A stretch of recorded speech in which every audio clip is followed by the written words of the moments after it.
एक मेरे मित्र हैं तो मित्र, लेकिन हैं बड़े विचित्र। उनका एक चित्र पे चरित्र डोल गया।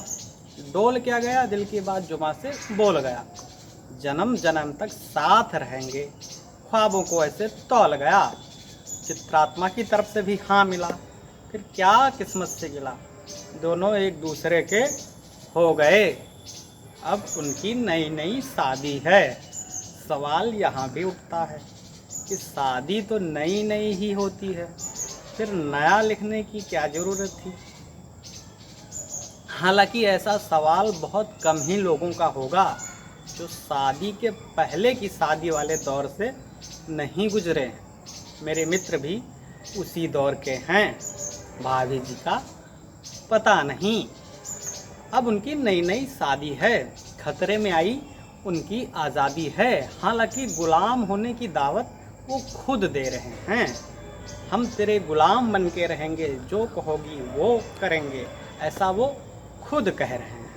मुझे लगता है इसी तरह आशिकी के चक्कर में आज़ादी चली गई होगी, देश के बुजुर्गों की वसीयत छली गई होगी, फिर महान क्रांतिकारियों को जन्म लेना पड़ा। इसी आशिकी के चक्कर में बहुतों को जान देना पड़ा। ऐसी आशिकी किस काम की जिसमें कुर्बानियाँ सिर्फ अपनी हों, चाहे कोई छलिया आशिक हो या ईस्ट इंडिया कंपनी हो।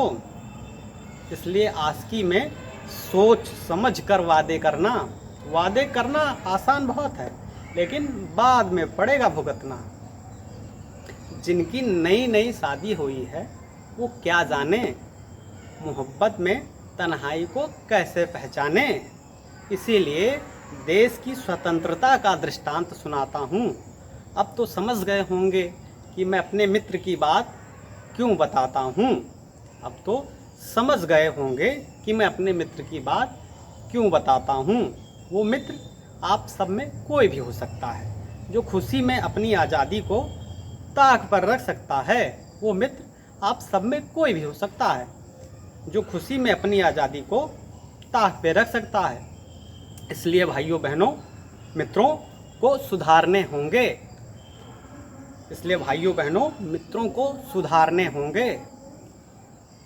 देश की स्वतंत्रता को या अपनी स्वतंत्रता को छलने की डोर किसी को नहीं देंगे। देश की स्वतंत्रता को या अपनी स्वतंत्रता को छलने की डोर किसी को नहीं देंगे। धन्यवाद।